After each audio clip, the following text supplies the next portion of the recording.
శ్రీ వేమూరి జగపతిరావు గారి మహనీయుల ముచ్చట్లు మొదటి భాగం 8/7/24.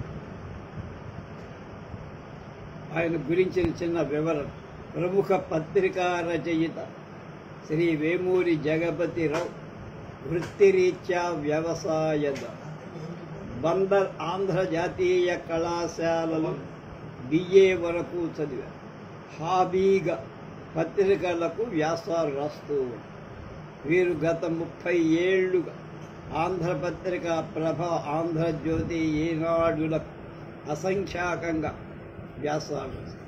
వీరు రచించిన ప్రపంచ రాజ్యాల సంగ్రహ చరిత్ర బహుళ ప్రజాదరణ పొంది అనేక ముద్రలు పడి ప్రస్తుతం తెలుగు విద్యార్థికి మన రాష్ట్రాల కథలు రాస్తున్న జగపతిరావు గారి వయస్సు 54 ఏళ్ళని ఈ పుస్తకాన్ని ప్రచురించిన పల్లవి పబ్లికేషన్స్ విజయవాడ వారు చెప్పారు. వారి ఫోటో ఒకసారి చూద్దాం.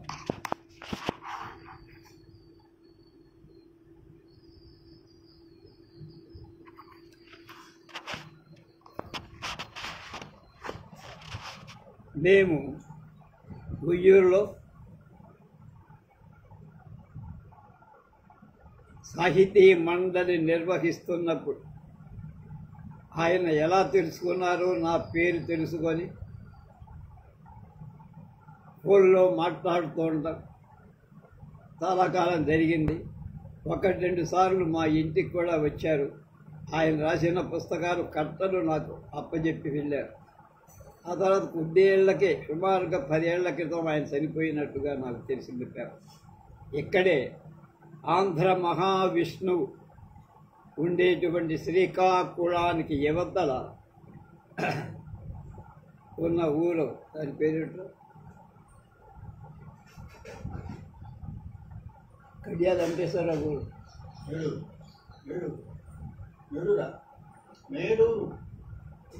కడియాల వెంకటేశ్వర కాకాని ఓడి దాకా పేరు నొట్టు తెలుగు.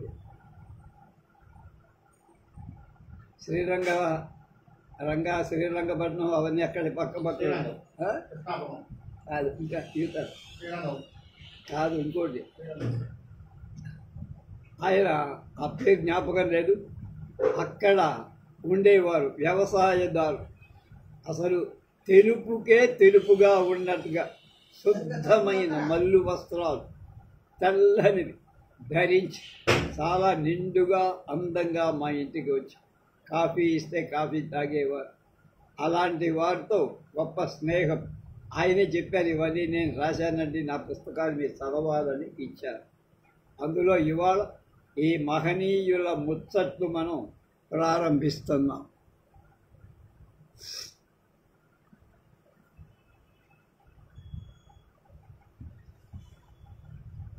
ఆ ఊరి నుంచే ఆయన సొంత ఊరు పేరెందుకో జ్ఞాపకం రావట్లేదు. ఆ ఊరి నుంచే కడియాల వెంకటేశ్వరరావు గారని ఒక ఆయన, కాకాని వెంకటరత్నం కాంగ్రెస్ పూర్వవృద్ధుడు, ఆయన మీద ఉయ్యూరు అసెంబ్లీ నియోజకవర్గానికి నిలబడి ఓడిపోయారు. కాకాని వెంకటరత్నాన్ని ఓడించినటువంటి కడియాల వెంకటేశ్వరరావు గారిది ఆ ఊరే. ఆ ఊరి పేరేదో మర్చిపోయారు. అలాంటి గొప్ప ఆయన సుమారుగా 10 ఏళ్ల కింద చనిపోయినట్టుగా పేపర్లలో చూశాను. ఆయన రాసిన పుస్తకాన్ని ఇవాళ మనం చాలా, అందులో అద్భుతమైన విషయాలు ఉంటాయి. ఆయన ముందు మాట రాశారు. లంకపల్లి గ్రామం. మహనీయుల ముచ్చట్లు ఎవరికైనా చదవటానికి, వినటానికి చాలా ముచ్చటగా ఉంటుంది. వ్యక్తుల, ప్రైవేటు బతుకుల వారి సొంతం. పబ్లిక్లో నిలబడితే ఏమైనా అంటాం అన్నాడు మహాకవి శ్రీ. పబ్లిక్ రంగంలో అంటే ప్రజా జీవితంలో ఉన్న వాళ్ళ వింతలు, విశేషాలు, మంచి చెడులు, అలవాట్లు అందరికీ ఆసక్తి కలిగిస్తాయి. కొన్ని ఆనందం కలిగిస్తే, కొన్ని మరిన్ని ఆశ్చర్యం కలిగిస్తాయి. ఉదాహరణకు కాంగ్రెస్ చరిత్రకారుడు పట్టాభి పొదుపరి తనకు వచ్చిన ఉత్తరాల కవర్లను భద్రపరిచి వాటి రెండవ వైపున తిరిగి తాను వ్రాసుకునేంత పొదుపరి అని చాలామందికి తెలిసిన ఆయన ఒక బ్లేడును 6 నెలలు అంతటి పొదుపరి అని చాలామందికి తెలియదు.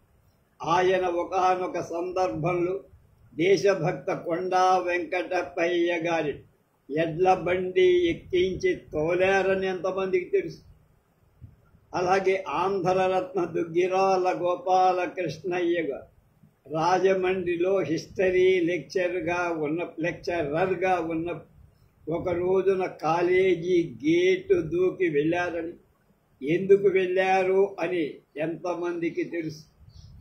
డిగ్రీ లేని పివి మీనన్ స్వశక్తితో స్వయం కృషితో వైస్రాయి సలహాదారు, కేంద్ర హోం సంస్థాన శాఖల కార్యదర్శి కాగలిగారని అందరికీ తెలుసు. అలాగే ఐక్యరాజ్య సమితి అధ్యక్షురాలుగా 3 అగ్రరాజ్యాలలో ఇండియా దౌత్య ప్రతినిధిగా రాయబారిగా పనిచేసిన శ్రీమతి విజయలక్ష్మి పండిట్ జవహర్లాల్ నెహ్రూ సోదరి. ఇప్పుడు ఈ పుస్తకం వచ్చేటప్పటికీ ఆమె వయస్సు 91. ఒకప్పుడు తన తండ్రి మోతీలాల్ నెహ్రూ వద్ద కాంపౌండర్గా పనిచేసిందని అందరికీ తెలుసు. ఆ మాటకు వస్తే తన బట్టలను ఫారిన్లో ఇస్త్రీ చేయించుకునే మహాభోగలాలసుడు శ్రీమంతుడు మోతీలాల్ హోమియో వైద్యం చేసేవాడని ఎంతమందికి తెలుసు. ఇవన్నీ మనకు తెలియని విషయం. లోక్నాయక్ జయప్రకాశ్ నారాయణ్ టిక్కెట్టు లేకుండా రైలు ప్రయాణం చేసి జరిమానా కట్టడం కోసం తన గడియారాన్ని తాకట్టు పెట్టారని ఎవరికి తెలుసు. కాంగ్రెస్ అధ్యక్షుడుగా వ్యవహరించిన ఆచార్య కృపలాని ఒకసారి కొబ్బరి చెట్టెక్కాడని ఎవరికి తెలుసు. ఇవి చదువుతుంటేనే ఏమా కదా ఏమి తా కమామీషు అని నోరు కాదు మనస్సు కూడా ఊరుతుంది కదా. అవును, ప్రసిద్ధ రచయిత శ్రీ వేమూరి జగపతిరావు గారు రాసిన మహనీయుల ముచ్చట్లు అనే ఈ గ్రంథం నేను చెప్పిన ముచ్చట్లు కొన్ని. ఇలాంటివి ఇంతకంటే ఆసక్తికరమైనవి ఆశ్చర్యకరమైనవి ఈ గ్రంథంలో కోకొల్లలు. ఇంతవరకు చదివితేనే ఈ పుస్తకంలోని మహనీయుల ముచ్చట్లు పఠన మాధుర్యాన్ని గ్రోలేనని ఇప్పటికే పాఠకులకు ఉత్కంఠ కలిగి ఉంది. అందువల్ల పాఠకుల ఉత్కంఠకు ఉత్సుకతకు నేను అడ్డురాను. కానీ ఇలాంటి ఎనెక్డోట్స్ ఇదివరకు చాలామందికి తెలియదు. అత్యంత ఆశ్చర్యకరమైన ఆసక్తిదాయకమైన సంఘటనలు ఎనెక్డోట్స్ అని రాయడంలో జగపతిరావు గారు సిద్ధహస్తం. ఆయన శైలి సర్వజన సుబోధక. ఆయా సన్నివేశాలకు ముచ్చట్లకు అనుగుణమైన శైలిలో ఆసక్తికరంగా వీటిని రచించారు. దాదాపు 25 ఏళ్ల క్రితం ఆయన తొలి రచనలకు ప్రోత్సాహమిచ్చిన నాకు ఆయన ఇంత ప్రజారంజకుడైన చెయ్యి తిరిగిన రచయిత కావడం ఎంతో ఆనందదాయకం. ఆయన లేఖిని నుంచి పుంఖానుపుంఖంగా వెలువడుతున్న ఈ రచనలు ఇలా ధారావాహికంగా వెలువడుతూనే ఉండాలని నా ఆకాంక్ష. ఆయనకు నా అభినందనలు అంటున్నారు పద్మశ్రీ అప్పటికి వచ్చిందో రాలేదో నాది కళా సరస్వతి త్వర్లపాటి కుటుంబారావు ఆంధ్ర జ్యోతి చిత్ర ఎడిటర్గా 4/9/90 రాసినటువంటి, అంటే అదొక 10 ఇదొక 24 35 ఏళ్ల క్రితం రాసి. ముందు ముచ్చట. One anecdote of a man is worth than a volume of biography. William Ellery Channing అనేవాడు అన్నాడు, ఒక చిన్న ఎనక్డోటు అనేక భాగాల గ్రంథానికి సమానం అని. Everybody's life consists of episodes chained together by boredom. In memory, it seems to me the boredom is forgotten and the episode remains. కానీ చదివితే ఆ బోర్డం పోయి మనకి ఆ ఎపిసోడ్ మిగులుతుంది అన్నాడు డామ్ మొరేజ్ అనేటువంటి. ఫ్రాంక్ మొరేస్ తమ్ముడో కొడుకో ఎవరో. ప్రసిద్ధుల వ్యక్తుల జీవితాలలోని ముచ్చట్ ఎనక్డోట్స్, ఉపాఖ్యానాలే ఎపిసోడ్స్ ఈ మహనీయుల ముచ్చ. జీవిత చరిత్రలో అవి ఎంతటి గొప్ప వ్యక్తి చరిత్ర అయినా విసుగు పుట్టించచ్చు. కానీ ముచ్చట్లు, హాస్య సంఘటనలు చదవటానికి ఆసక్తిదాయకంగానే కాక మన మస్తిష్కంలో చిరకాలం నిలబడి ఉంటాయి. పైగా ఈ ముచ్చట్లు ఆయా ప్రసిద్ధ వ్యక్తుల వ్యక్తిత్వాన్ని కూడా చెప్పకనే చెబుతాయి. ఇందులోని ముచ్చట్లన్నీ ఆంధ్రపత్రిక, ఆంధ్రజ్యోతి డైలీ, ఈనాడు, ఆంధ్రజ్యోతి వీక్లీలలో ప్రచురింపబడ్డవి. కొద్దిగా మాత్రం అదనంగా చేర్చానే. వీటిని పుస్తక రూపంలో ప్రచురించటానికి అనుమతిచ్చిన ఆయా పత్రికాధిపతులకు కృతజ్ఞత. పరిచయం వ్రాసిచ్చిన మిత్రులు తొర్లపాటి కుటుంబరావు గారి నా కృతజ్ఞతలు అని వేమూరి జగపతిరావు గారు లంకపల్లి పోస్ట్ వయా మేడూరు, కృష్ణా జిల్లా, అక్కడ రాశారు ఆ విషయం అంతా. ఇందులో గాంధీ దగ్గర నుంచి చాలామంది మహనీయులు ఉన్నారు. ఒక్కొక్కటి మనం వెళ్తాం.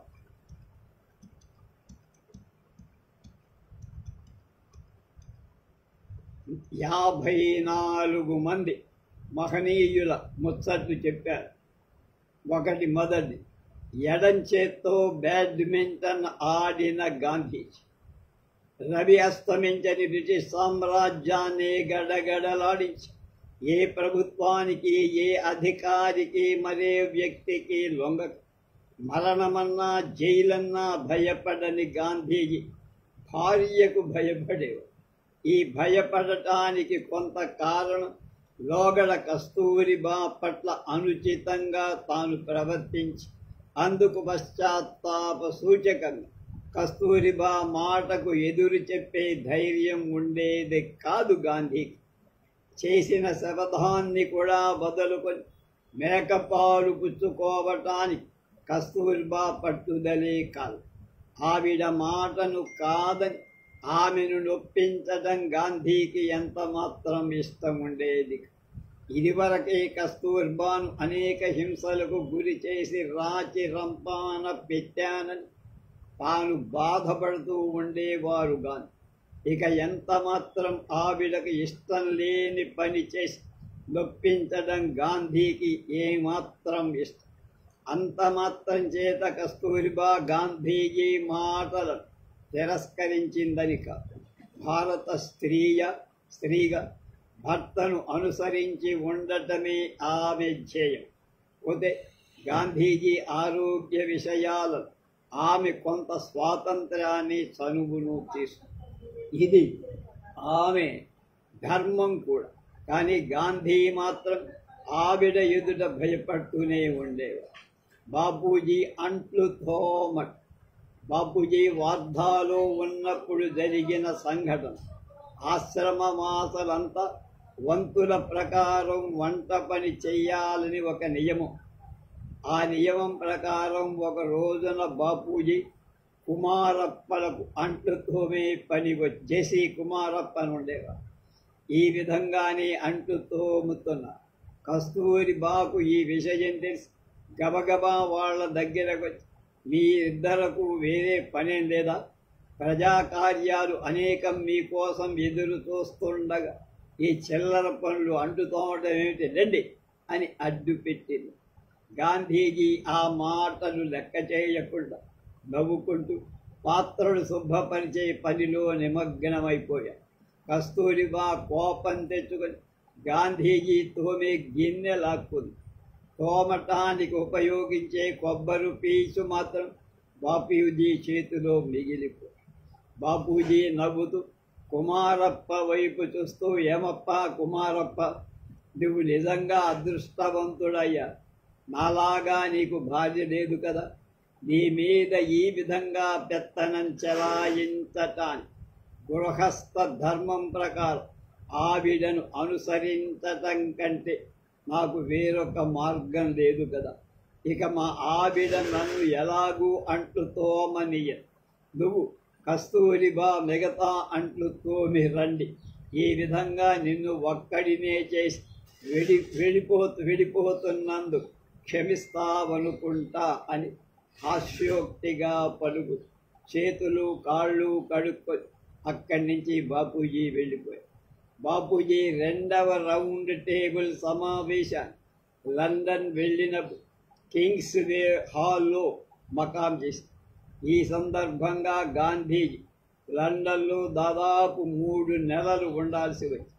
గాంధీజీ ప్రతిరోజు ఉదయం పూట కింగ్స్వే హాల్ చుట్టుపట్ల ఉన్న జనసమ్మర్దమైన బజార్లలో షికారుగా తిరుగుతూ ఉండేవాడు.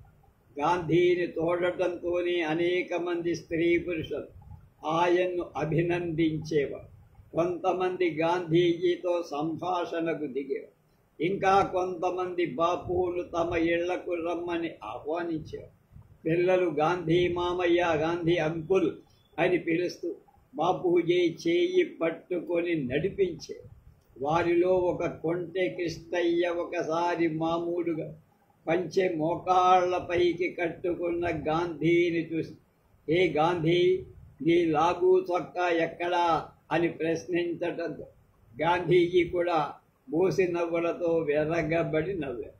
సాష్టాంగ నమస్కారం. లండన్లో గాంధీజీ ప్రసంగాలను గురించి యూరప్, అమెరికాలలోని పత్రికలు విశేషంగా ప్రచారం చేసి అనేక పత్రికలు గాంధీజీ జీవిత చరిత్రను వ్యాసాలుగా ప్రకటించాయి. జార్జ్ స్లోకంబి అనే విలేఖరి బాపూజీ ఉదార బుద్ధి గురించి రాస్తూ అందుకు ఒక ఉదాహరణగా వేల్స్ యువరాజు ఇండియా వచ్చిన గాంధీజీ వినయంగా సాష్టాంగ నమస్కారం చేశారని రాసి, కొద్ది రోజుల తర్వాత ఆ విలేకరి గాంధీజీ దగ్గరకి వచ్చాడు. గాంధీజీ చిరునవ్వు నవ్వి, వేల్స్ యువరాజు కాదు కదా, మీ చక్రవర్తి ముందు కూడా సాష్టాంగ నమస్కారం చెయ్యాల్సిన అవసరం నాకు లేదు. నువ్వు పొరపాటు రాసావురా. నా దేశంలో అతి నిరుపేద అయిన హరిజనుడి ఎదుట మాత్రమే సాష్టాంగ నమస్కారం చెయ్యాల్సిన అవసరం నాకు. ఆ హరిజనుడి పాదధూళి నా కళ్ళకు అద్దుకోవలసిన అవసరము. ఎందుకంటే శతాబ్దాలుగా వాళ్ళని పీడించి అనగదొక్కటంలో నేను కూడా ఒక భాగస్వామిని అయ్యాను కాబట్టి అన్నా. +4 -4 పంచమ జార్జి, 5వ జార్జి గాంధీని విందుకు బకింగ్హామ్ ప్యాలెస్కు ఆహ్వానించి రవి అస్తమించని బ్రిటిష్ సామ్రాజ్య చక్రవర్తితో విందంటే మాటలా. విందుకు వెళ్ళే పెద్దలు డాబు దర్పంగా బట్టలు ధరించాలిగా. గాంధీజీ ఏ బట్టలు ధరించి విందుకు వెళతారు అని ఇంగ్లండ్ ప్రజలంతా ఎదురు చూసి, గాంధీ మాత్రం అందరికీ ఆశ్చర్యం కలిగించేటట్టు మామూలు కాని గాలి మోకాళ్లపైకి పంచెకట్టి శాలువా కప్పుకొని చెప్పులేసుకొని జేబు గడియారం మొలలో కట్టుకొని వెళ్ళి పత్రికా విలేకరులు గాంధీజీ దుస్తులను గురించి ప్రశ్నించగా, మీరు +4 ధరిస్తారు, నేను -4 ధరిస్తా అని సమాధానం చేసి చార్లీ చాప్లిన్తో సమావేశం. ప్రఖ్యాత హాస్య నటుడు చార్లీ చాప్లిన్ బాపూజీని చూడాలని కుతూహలపడి ప్రముఖ హాస్య నటుడు ఆయన మనకు తెలుసు. గాంధీజీ చాప్లిన్ పేరు ఎన్నడూ వినల. అసలు గాంధీజీ ఎన్నడూ సినిమా కూడా చూడ. అందువల్ల చాప్లిన్ను చూడటానికి ఇష్టపడు. కానీ చాప్లిన్ అతి నిరుపేద కుటుంబంలో పుట్టాడని తెలియచేసిన మీద చాప్లిన్ను చూడటానికి అంగీకరి. అంత నిరుపేద మిలియన్కి అధిపతిగా అయ్యాడు. ఇంగ్లాండ్లో పుట్టి అమెరికాలో వస్తారు. ఈ విధంగా చాప్లిన్ గాంధీల సమావేశం జరిగింది. చాప్లిన్ గాంధీజీని యాంత్రిక విప్లవం గురించి అనేకమైన ప్రశ్నలు అడిగారు. మైనర్ మహాత్మా బాపూజీని కలుసుకున్న వాళ్ళలో Bernard Shaw, Lord Irwin, archbishop of Canterbury, Harold Laski మొదలైన వాడున్నారు. విన్స్టన్ చర్చిల్ మాత్రం బాపూజీని చూడాలంటే భయం, తిరస్కరించేవాడు. బెర్నార్డ్ షా తన గొప్ప తానే స్వయంగా డబ్బా కొట్టుకోవటం ఒక అలవాటు. ఆ అలవాటు చొప్పున గాంధీని కలుసుకున్నప్పుడు తనను మైనర్ మహాత్మా అని చెప్పుకున్నాడు బెర్నార్డ్ షా. ఇద్దరు డిటెక్టివ్లు గాంధీజీ లండన్లో ఉన్నప్పుడు బ్రిటిష్ ప్రభుత్వం బాపు రక్షణ కోసం ఇద్దరు ప్రముఖ డిటెక్టివ్లను నియమించింది. వీళ్ళని సామాన్యంగా రాజకుటుంబాన్ని రక్షించడానికి తప్ప ఇంకొకరి రక్షణకు నియమించరు, అంత అరుదు. గాంధీజీ వీరిని మిక్కిలి ఆదరించేవారు. మిగతా ప్రముఖుల అంగరక్షకుల పట్ల నిర్లక్ష్యంగా ప్రవర్తించకుండా వారిళ్లకు వెళ్ళి వారి కుటుంబ క్షేమ సమాచారాలు తెలుసుకుంటూ వచ్చేవారు. ఇండియాకి తిరిగి రాగానే వాళ్ళిద్దరికీ చొరొక గడియారం కృతజ్ఞతా సూచకంగా బహుమానంగా పంపారు. ఆ గడియారాలపై గాంధీ నుంచి ప్రేమానురాగాలతో అనే మాటలు చిక్కించి పంపాడుగా. స్విస్ ప్రజల ఆదరాభిమానం. లండన్ నుంచి వచ్చేటప్పుడు గాంధీజీ స్విట్జర్లాండ్లో ఉన్న రోమా రోలాను కలుసుకొని అక్కడ 5 రోజులు గడిపాడు.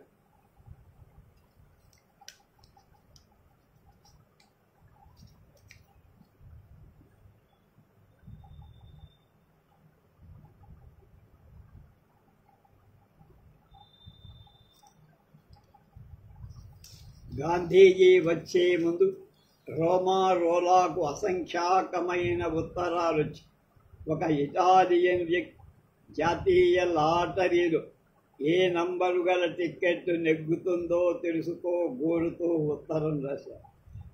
కొంతమంది స్విస్ సంగీత విద్వాంసులు గాంధీజీ ఎదుట కచేరీ చెయ్యాలని కోరిక తెలియజేస్తూ ఉత్తరాలు రాస్తే పాల ఉత్పత్తి సంఘాల వాడు ఇండియా చక్రవర్తికి పాలు ఉచితంగా సరఫరా చెయ్యగలమని రాశారు.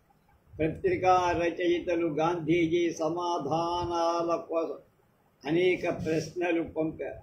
విలేకరులు, ఫోటోగ్రాఫర్లు రోమా రోలా ఇంటిని చుట్టుముట్టి రోమా రోలా ఉంటున్న విల్లీ నెవే పట్టణంలో ఉన్న హోటళ్లన్నీ గాంధీని చూడటానికి వచ్చిన జనసందోహంతో నిండిపోయాయి. ఈ జనాన్ని అదుపు చేయటానికి పోలీసులు చాలా కష్టపడాల్సి వచ్చింది. ముస్సోలినీతో భేటీ. స్విట్జర్లాండ్ నుంచి బాపూజీ ఇటలీ వెళ్ళాలని అనుకున్నారు. ఇటలీలో ముస్సోలిని క్రైస్తవ మతాధిపతి పోప్పును కలుసుకోవాలని బాపు అభిలాష. కానీ రోమా రోలా ముస్సోలిని గాంధీజీ చూడటానికి అభ్యంతరం చెప్పారు. గాంధీజీ ముస్సోలినీని కలుసుకోవటం వల్ల ఫాసిస్టులు గాంధీ పేరును తమ అవసరానికి వాడుకుంటారు. రోమా రోలా అభిప్రాయం. ముస్సోలిని ఫాసిస్టు మనకు తెలుసు. కానీ ఇటలీ ప్రభుత్వ అతిథిగా మాత్రం ఉండనని రోమా రోలాకు హామీ ఇచ్చాడు బాబు. ఫాసిస్టు వలలో పడనని గాంధీజీ ధైర్యం. గాంధీ ఇటలీ వెళ్ళగానే ఆ ప్రభుత్వం తమ అతిథిగా ఉండాల్సింది కోరి, కానీ రోలాకు ఇచ్చిన హామీ మేర అందుకు నిరాకరించి తను ఎరుగున్న స్నేహితుడి ఇంట్లో గాంధీ బస చేసి ఇటలీ నియంత ముస్సోలినీని కలిశారు.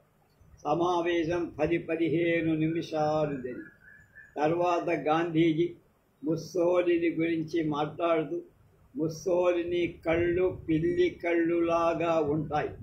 అతన్ని దర్శించేవారు పిల్లిని చూస్తే ఎలుకలు భయమెత్తి పరిగెత్తినట్లుగా అతడి కళ్ళు చూసి తత్తరపాటు చెందుతారు అన్న. గాంధీజీకి పోపు దర్శనం లభించదు. గాంధీజీ ఏ పని చేయటంలోనైనా చాలా నిర్దుష్టంగా ఖచ్చితంగా ఉండే. ఇతరులు కూడా అదే విధంగా ఉండాలని ఆయన భావం. ఈ విధంగా చేయలేని వారిపై ఆయన కోప్పడే. ఒకసారి ఎవరో ఒక కొత్త వ్యక్తి గాంధీతో కొన్నాళ్ళు ఆశ్రమంలో ఉండటానికి వచ్చి, ఒకరోజు బాపూజీ ఆ వ్యక్తిని తన కాళ్ళు ఒత్తమని కోరారు. గాంధీజీ పద్ధతులు ఎరగని ఆ వ్యక్తి కాళ్ళు ఒత్తడానికి ఎవరికైనా అనుభవం కలిగిన వ్యక్తిని పెట్టుకుంటే బాగుంటుందండి అన్నారు. అందుకు గాంధీజీ, నాకు స్నేహితుడు కానీ బంధువు కానీ అయిన వ్యక్తికే ఈ పని అప్పచెప్తానన్నా. నాకు కాళ్ళు ఒత్తడం బొత్తిగా తెలియదు, అయినా మీరు ఎలాగో నేర్పితే నేను ప్రయత్నిస్తాడు అన్నాడు ఆ కొత్తవాడు. అప్పుడు గాంధీజీ ఆ వ్యక్తి కాళ్ళు ఒత్తడం ఎలాగో చూపించి, ఆ వ్యక్తి అదే విధంగా బాపు కాళ్ళు ఒత్తారు. కానీ గాంధీకి ఆ పద్ధతి నచ్చక కస్తూరిబాయికి తప్ప ఎవరికి కాళ్ళు ఒత్తడం చేత కాదని విసుక్కున్నాడు.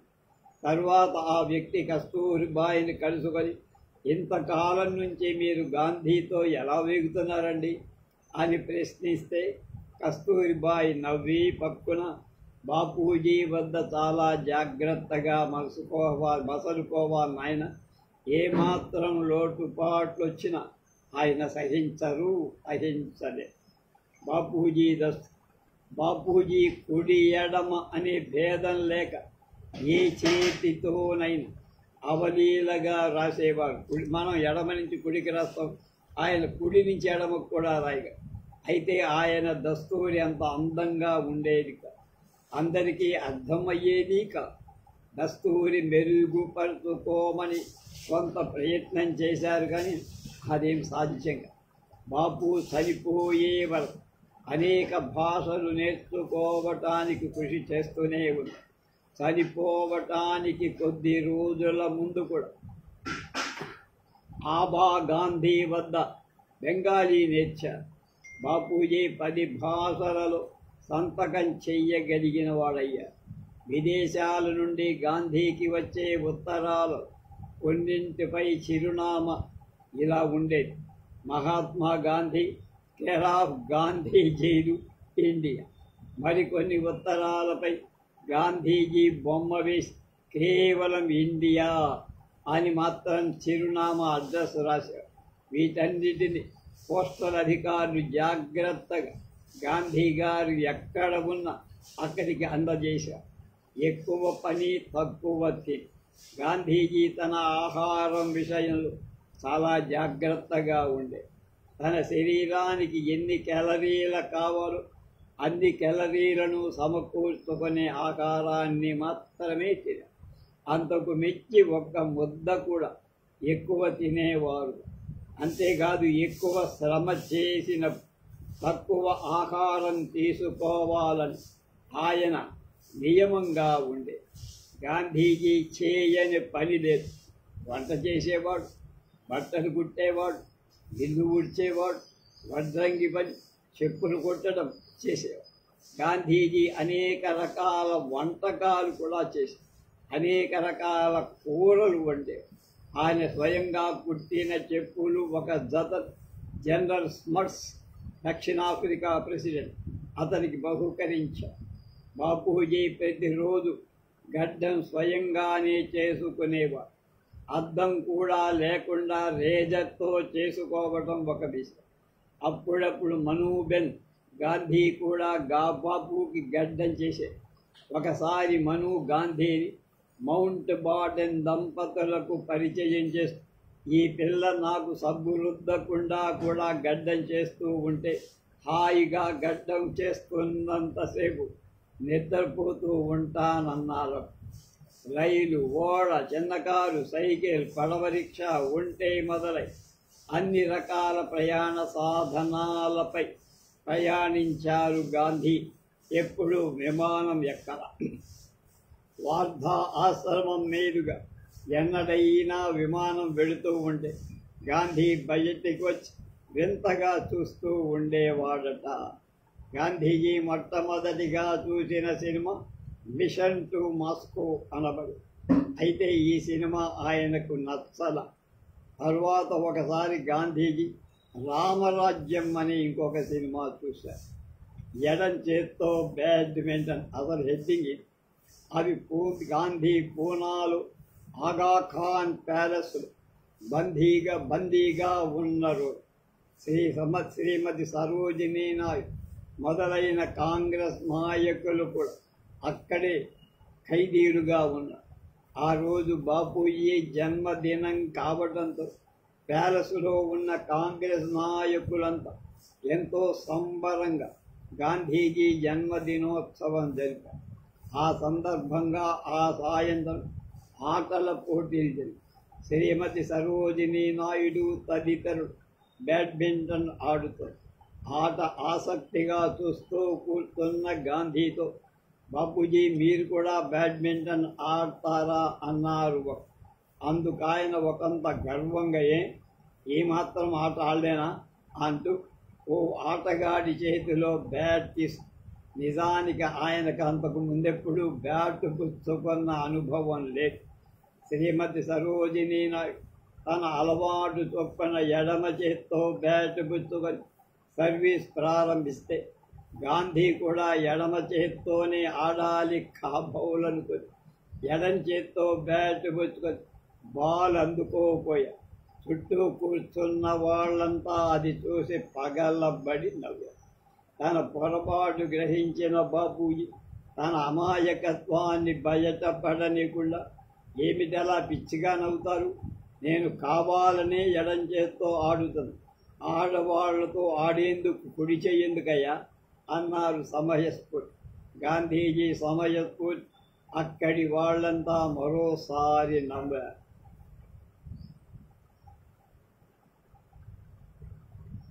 రేపు తన ఆంగ్ల పాండిత్యంతో గాంధీజీని విరగబడి నవ్వేట్లు చేసిన భార్య కస్తూరిబా